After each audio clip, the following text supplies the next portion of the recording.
जब Vladimir Putin Delhi में थे, भारत के साथ संबंधों को मजबूत कर रहे थे, तब जेलेंस्की ने रूस के अंदर घुसकर कोहराम मचा दिया। यूक्रेन ने रूस के ऐसे ऐसे अड्डों पर शिकार किया जहां से पुतिन की फोर्स अटैक लॉन्च करती रही है। 3 दिन के अंदर यूक्रेन ने रूस में घुसकर 30 बड़े हमले किए, या यूं कहें कि 30 सर्जिकल स्ट्राइक की है। 2026 से पहले यूक्रेन ने दिसंबर में ही दहलाकर बता दिया कि यूक्रेन झुकेगा नहीं, डरेगा नहीं, लड़ता रहेगा। यूक्रेन ने तो थर्मल वीडियो जारी किया है और उसमें देखा जा सकता है कि पहले कैसे रूस के रडार को टारगेट किया गया। यह है डोम नुमा कास्टा 2E2 रडार स्टेशन। यहां टकराए जेलेंस्की के ड्रोन, ओरियन यूएवी भी उड़ा डाला। ये निगरानी करता है और बम भी गिराता है। ये है पोतलेट रडार। ये S-300 और S-400 एयर डिफेंस सिस्टम का ही हिस्सा होता है। यूक्रेन का ड्रोन रूस की सेना के उराल ट्रक पर भी टूट पड़ा है और आखिर में रूस के पुराने लेकिन बहुत ही कामयाब बॉम्बर विमान सुखोई 24 पर अटैक हो जाता है। व्लादिमीर जेलेंस्की ने अपनी सेना का हौसला बढ़ाने की कोई कसर नहीं छोड़ी है। यूक्रेन में सेना दिवस के दिन जेलेंस्की ने नई कसम खाई। जेलेंस्की ने कहा कि यूक्रेन एक एक हमले का बदला लेगा।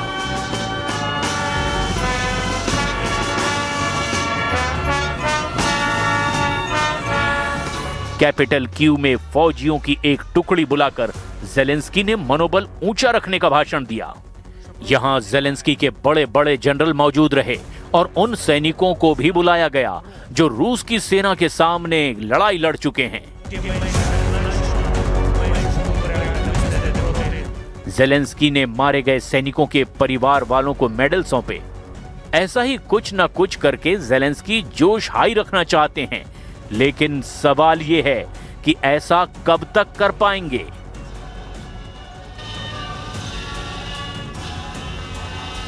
Просто немає нікого у світі, хто міг би дозволити собі не зважати на нас, на нашу державу.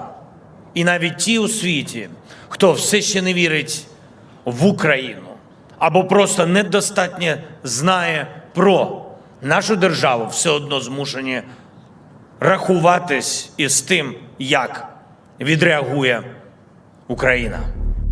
इसके बाद जेलेंस्की मिलिट्री हॉस्पिटल गए और उन सैनिकों से मिले जो बहुत बड़े जख्मों के साथ फ्रंट से वापस लौट आए।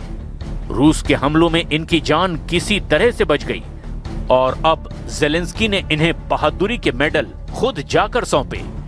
यानी जेलेंस्की अपनी फौज की हिम्मत को टूटने नहीं देना चाहते। वो इनकी बहादुरी के किस्से लंदन से लेकर वॉशिंगटन डीसी तक वायरल करना चाहते हैं। Багато держав у світі мають таку вагу, ще менше, значно менше могли б реально вистояти проти таких ударів, таких ворожих ударів, штурмів, такої підлості, від яких Україна реально захищається щодня, захищається щоночі. जेलेंस्की ने अपनी वायुसेना के हमलों का भी वीडियो जारी किया। जेलेंस्की ने बताया कि यूक्रेन की एयरफोर्स कैसे रूस के ठिकानों को राख में बदल रही है। इस वीडियो में अमेरिका के F-16 से लेकर फ्रांस से मिले मिराज 2000 के हमलों को दिखाया गया है और जमीन पर इनकी बमबारी से कैसे तबाही मचाई गई। जेलेंस्की ने हर अटैक दिखाया।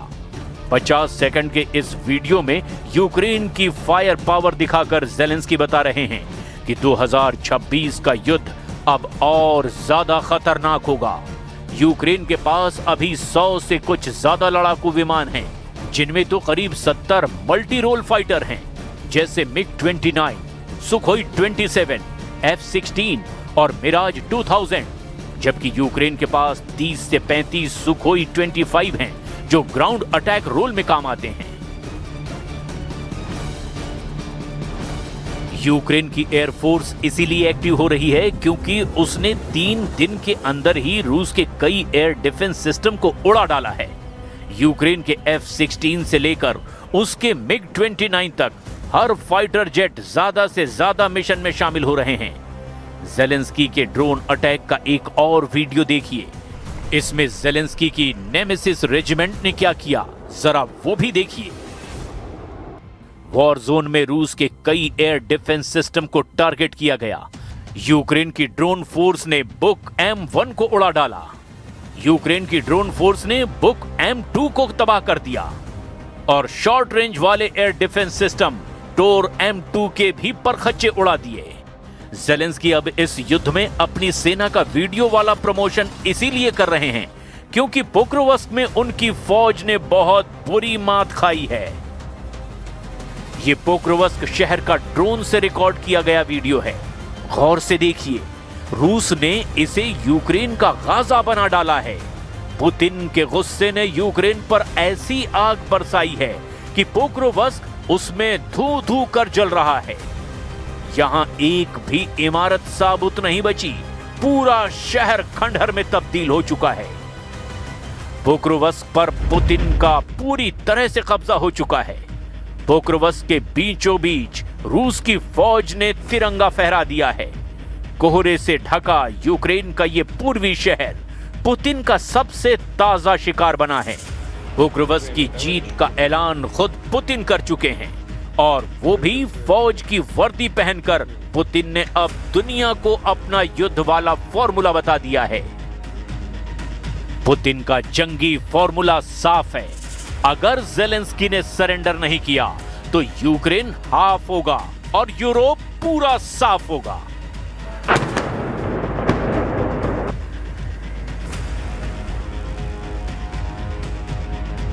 पुतिन ने अपना टारगेट चुन लिया है। यूरोप की 3 बड़ी पावर को पुतिन बख्शेंगे नहीं, इसका सिग्नल पुतिन साफ साफ दे चुके हैं। पुतिन ये भी बता रहे हैं कि उनका निशाना चूकेगा नहीं, चाहे वार कैसे भी किया जाए। Здесь не может быть никаких сомнений. Только вопрос в чем? Если Европа вдруг начнет с нами войну, мне кажется, что очень быстро, это же не Украина. С Украиной мы там действуем хирургическим способом, аккуратненько, так? Чтобы, понятно, да? Это не война в прямом современном смысле этого слова. Если Европа вдруг захочет начать с нами войну и начнет ее, то очень может быстро произойти ситуация, при которой нам не с кем будет договариваться. पुतिन ने ताजा हमलों का बदला लेना तेज कर दिया है। निप्रो शहर पर हुए रशियन अटैक का वीडियो जेलेंस्की को डराने के लिए काफी है। रूस ने यूक्रेन के हमलों के बाद यहां ताबड़तोड़ ड्रोन से हमले किए हैं। यहां यूक्रेन के हथियारों की फैक्ट्री भी है, बिजली के ठिकाने भी हैं और सबको रूस ने अब जलाकर राख कर दिया है। इस जगह रूस ने न सिर्फ शाहिद ड्रोन से हमला किया बल्कि किंजल हाइपरसोनिक मिसाइल भी दाग दिए। ये जेलेंस्की का दावा है कि रूस ने बदला लेने के लिए 650 ड्रोन दागे और 51 मिसाइलों से हमला किया। 700 अटैक देखकर यूक्रेन की सेना के हाथ पांव फूल चुके हैं। यानी पुतिन जब बदला लेने पर आते हैं तब सबसे खतरनाक हथियार लॉन्च करते हुए जरा भी नहीं हिचकिचाते। यूक्रेन को बहुत अच्छी तरह से मालूम है कि रूस का अगला हमला और ज्यादा खतरनाक होगा। राजधानी कीव के करीब पुतिन की ड्रोन फोर्स ने इस रेलवे डिपो को टारगेट किया। इसे रेलवे के जरिए जेलेंस्की तक नेटो के हथियार पहुंचते रहे और अब ऐसी ही जगहों को रूस की सेना एक मिलिट्री टारगेट मानकर चल रही है। यहां हुई तबाही भी जरा देखिए। अंदाजा लगाया जा सकता है कि हमला कितना खतरनाक रहा होगा। कैपिटल कीव में जब भी हमले का अलार्म बजा है, लोग करीब के मेट्रो स्टेशन का रुख कर लेते हैं।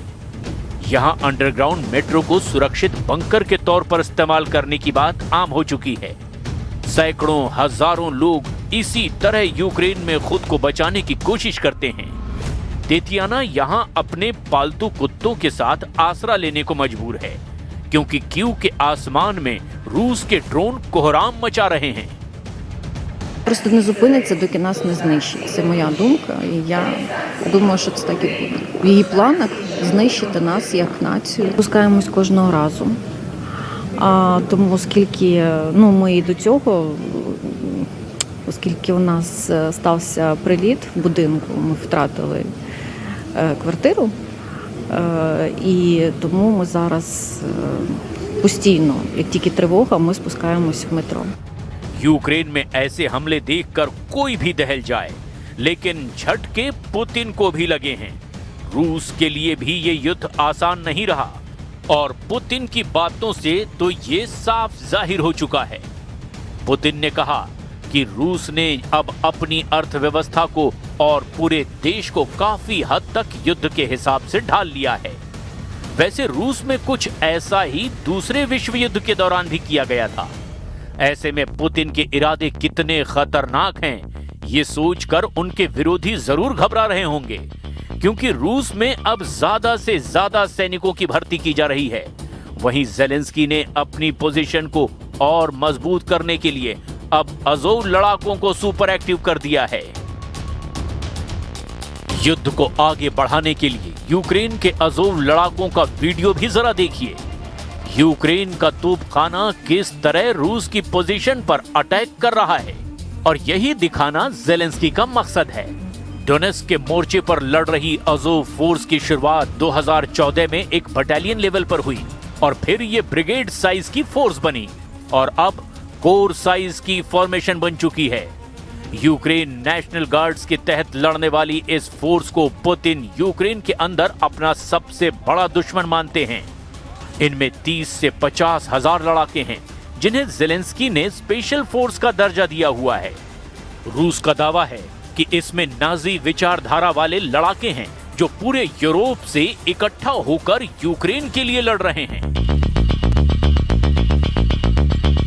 ज़ेलेंस्की जानते हैं कि उन्हें झुकाने की कोशिश लगातार जारी है और पुतिन की तरफ से दबाव ऐसा है जिसके आगे ट्रंप डगमगा चुके हैं।